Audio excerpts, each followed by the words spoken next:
Hello students, today we will see our third session of break-even analysis. Today's our content is, first of all we will see calculation of break-even point analytically, then we will see margin of safety, then we will see advantages of break-even analysis, and at the last of our session we will discuss disadvantages of break-even analysis. So let's start with calculation of break-even point with analytically.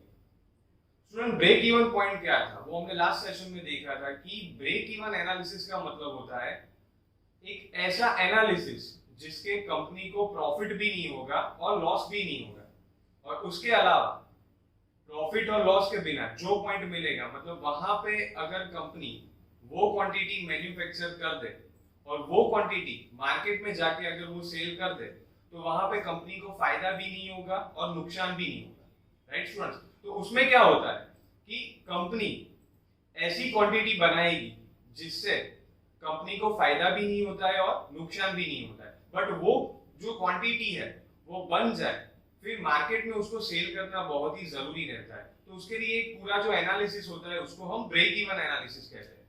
Break even analysis से एक chart बनता है जिसको हम कहते हैं break even chart. तो break even chart से क्या होता है, ब्रेक इवन चार्ट में टोटल कॉस्ट और सेल्स रेवेन्यू आती थी, और वो टोटल कॉस्ट और सेल्स रेवेन्यू जहां पे इंटरसेक्ट होती थी वहां पे एक पॉइंट हमें मिलता था। वो जो पॉइंट था उसको हम बोलते हैं break even point. Break even point को जब आप एक्स एक्सिस पे ले जाते हो, ब्रेक इवन पॉइंट को जब आप एक्स एक्सिस पे ले जाते हो तो वहां पे एक क्वांटिटी मिलती है, उसको हम बोलते हैं ब्रेक इवन क्वांटिटी। क्योंकि स्टूडेंट तीन टर्म रहती है। सबसे पहली टर्म है ब्रेक इवन एनालिसिस, उसके बाद आता है ब्रेक इवन चार्ट, और उसके बाद आता है ब्रेक इवन पॉइंट।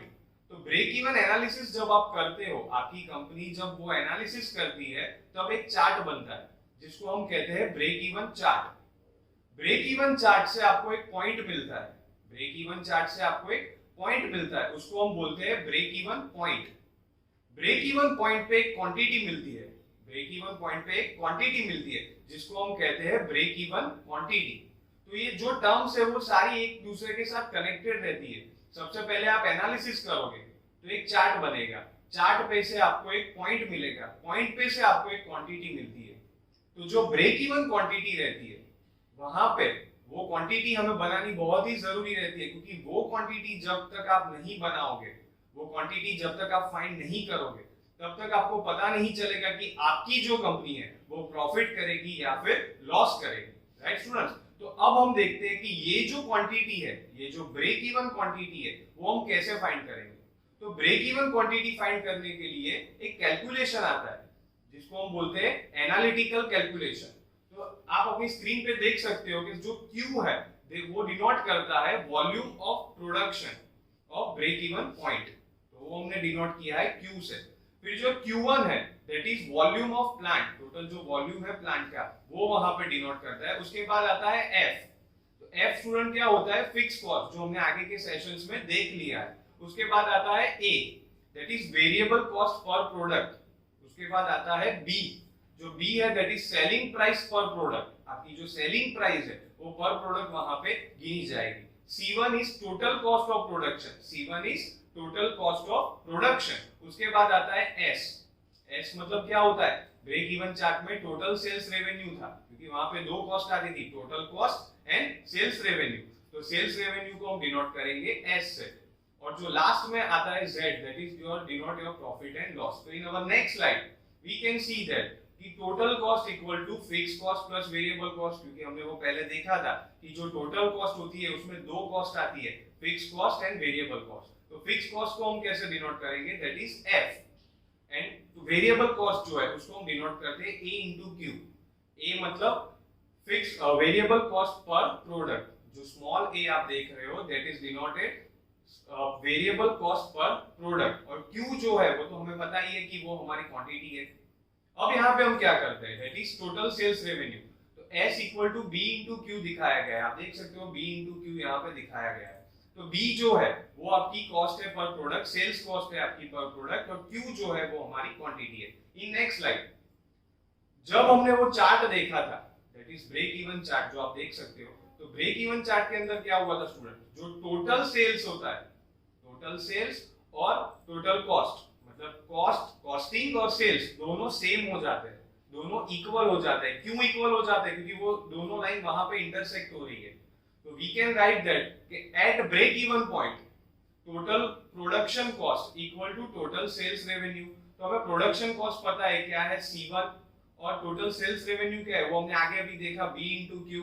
तो अब हम क्या करेंगे, जो C1 है टोटल कॉस्ट, उसके जगह पे हम लिख सकते हैं F plus A Q equals to, दूसरी साइड आप देख सकते हो B इंटू क्यू है। अब हम क्या करेंगे, क्यू वाली जो टर्म है उसको एक साइड ला देंगे, राइट। तो हमने क्या किया, F equal to B Q minus A Q, ये हमने क्यों किया, क्योंकि अब नेक्स्ट स्टेप पे हम क्या करेंगे, जो Q है उसको कॉमन निकालेंगे, राइट, क्योंकि Q दोनों साइड सेम है, राइट, Q जो है वो साइड सेम है। तो Q अभी हमने कॉमन निकाला, तो अंदर क्या बाकी रहा, F equal to Q into B minus A.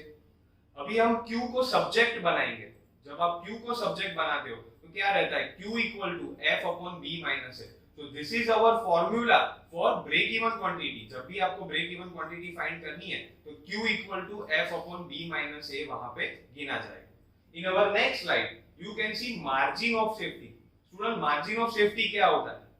अभी कंपनी को वो पता चल गया कि ब्रेक इवन क्वांटिटी जो है वहां पे कंपनी को प्रॉफिट भी नहीं है और लॉस भी नहीं है। बट कोई भी कंपनी जो काम कर रही है उसका एम क्या होता है, उसका एम एक ही होता है कि प्रॉफिट करना है। क्योंकि जब तक कंपनी प्रॉफिट नहीं करेगी वो अपने एम्प्लॉयज को उसका बेनिफिट नहीं दे पाएगी, राइट स्टूडेंट। तो उसके लिए कंपनी को मार्जिन ऑफ सेफ्टी, जो उसका मीनिंग है उसके नाम में ही है कि मार्जिन ऑफ सेफ्टी बनाना पड़ेगा। मार्जिन ऑफ सेफ्टी में क्या होता है, मार्जिन ऑफ सेफ्टी में आप देख सकते हो हमने यहाँ पे दो क्वांटिटी दी है, एक है Q1 जो हमारी ब्रेक इवन क्वांटिटी है, और दूसरा है Q2 जो हमारी मार्जिन ऑफ सेफ्टी मतलब कि टोटल प्रोडक्शन। तो उसकी फॉर्मूला आप देख सकते हो, that is denoted by delta. जो ट्रायंगल वाला सिंबल आप देख रहे हो उसको हम बोलते हैं डेल्टा।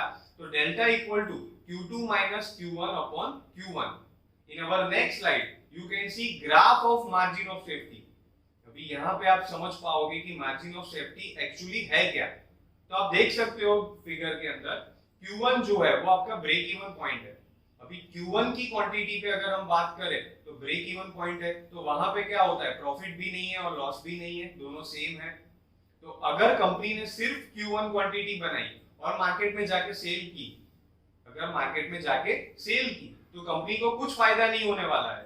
तो कंपनी अगर फायदा नहीं करेगी तो फिर क्या मतलब, कंपनी एम्प्लॉयज को उसका फायदा कैसे देगी, राइट स्टूडेंट। तो उसके लिए क्या होता है, अभी आप देख सकते हो फिगर में Q2 पॉइंट है, that is your total production. Q2 जो है वो आपका टोटल प्रोडक्शन है। तो जब मैं Q2 माइनस Q1 करूंगा तो वो जो बीच का जो पोर्शन है, राइट, जो बीच का एक सेशन आपको दिख रहा है, राइट, दैट इज Q2 माइनस Q1, it is called margin of safety. मतलब कि कंपनी Q1 के ऊपर जो क्वांटिटी 1 है उसके ऊपर जाके कोई भी क्वांटिटी बनाएगी तो वो उसकी मार्जिन ऑफ सेफ्टी हो जाएगी। मतलब वो प्रोडक्शन Q2 माइनस Q1 में जो भी क्वांटिटी है वो क्वांटिटी अगर कंपनी ने मार्केट में सेल कर दी तो वो डेफिनेटली कंपनी को मुनाफा करके देगी। तो margin of safety that is Q2 माइनस Q1 अपॉन Q1, उससे आपको पता चल जाएगा कि कितनी मार्जिन ऑफ सेफ्टी है और कितनी क्वांटिटी जब कंपनी बनाएगी तो प्रॉफिट हो जाएगा। क्योंकि ब्रेक इवन क्वांटिटी पे क्या होता है, प्रॉफिट नहीं होता है। ब्रेक इवन क्वांटिटी पे प्रॉफिट नहीं होता है तो कंपनी को क्या करना पड़ता है, ब्रेक इवन क्वांटिटी से थोड़ा ऊपर जाना पड़ता है। वहां पे जब वो कंपनी जाएगी तो कंपनी डेफिनेटली प्रॉफिट करेगी। In our next slide we can see advantages of break even analysis. Students, अभी एडवांटेजेस उसके क्या होंगे, एडवांटेजेस के अंदर अगर हम देखें तो कंपनी को अपनी जो सेलिंग पॉलिसी है वो तय हो जाएगी। कंपनी का जो बाय डिसीजन होता है, कंपनी की जो सेलिंग पॉलिसी उसको जो तय करनी होती है वो हो जाएगा। कंपनी को नो प्रॉफिट और नो लॉस जोन मिल जाएगा कि ये जो पॉइंट है वहां पे कंपनी को प्रॉफिट भी नहीं होगा और लॉस भी नहीं होगा। कंपनी को फ्यूचर में अगर कोई एक्सपांशन करना है तो उसके रिगार्डिंग इंफॉर्मेशन भी इसके अंदर मिल जाती है। कंपनी को कौन कौन से मशीन्स लाने, इक्विपमेंट्स लाने, तो वो सारी इंफॉर्मेशन भी ब्रेक इवन एनालिसिस से मिल जाती है। कंपनी को कौन सी क्वांटिटी पे प्रॉफिट होगा वो भी उसको वहां से मिल जाएगा। कंपनी की वेरिएबल कॉस्ट कौन सी है, क्योंकि हमने देखा था कि वेरिएबल कॉस्ट क्या होता है, जब प्रोडक्शन बढ़ जाता है तो वेरिएबल कॉस्ट बढ़ जाती है, तो वो भी तय हो जाएगा कि कंपनी की वेरिएबल कॉस्ट कौन सी होती है। So these are the advantages of our break even analysis. In our next slide we can see disadvantages of break even analysis. अभी स्टूडेंट इसके डिसएडवांटेजेस क्या है वो हमने assumptions के दौरान देखे थे कि इसके अंदर सिर्फ दो कॉस्ट गिनी जाती है, fixed cost and variable cost. So it is very tough for any organization to classify their cost in two parts, fixed cost and variable cost. Company को फिक्स्ड कॉस्ट और वेरिएबल कॉस्ट में ही अगर आपको classify करना हो तो वो थोड़ा दिक्कत हो जाता है. वो एक इसका बहुत ही बड़ा डिसएडवांटेज है क्योंकि जब आप एक कंपनी चला रहे हो तो there are lots of cost जो उसके अंदर गिने जाते हैं, राइट. उसके बाद आप देखते हो कि ब्रेक इवन चार्ट में क्या था, जो सेल्स लाइन थी उसको स्ट्रेट गिना गया था, मतलब कि वो फिक्स कर दिया था. तो वो पॉसिबल नहीं है. कोई भी कंपनी की प्रोडक्ट है उसकी जो सेलिंग पॉलिसी है वो चेंज होती रहती है क्योंकि according to season, according to market demand वो अप एंड डाउन होती रहती है. तो उसको आप स्ट्रेट नहीं गिन सकते हो, राइट. इसके अंदर फिर एक चीज जो गिनी थी कि एक ही प्रोडक्ट का एक चार्ट बनता है, तो वो भी पॉसिबल नहीं है क्योंकि कंपनी में क्या होता है, एक ही प्रोडक्ट नहीं बनती है, कंपनी में डिफरेंट प्रोडक्ट्स रहती है. तो फिर डिफरेंट प्रोडक्ट्स के लिए आपको कई सारे ब्रेक इवन चार्ट बनाने पड़ेंगे, तो वो थोड़ा प्रॉब्लम हो जाता है. तो in today's our session we have discussed calculation of break even analysis analytically. Then after we have seen margin of safety. उसके बाद हमने देखा advantages of break even analysis, and at the last of our session हमने देखा disadvantages of break even analysis. In our next session we will see some more interesting things about break even analysis as well as for estimating, costing and contracting. Thank you.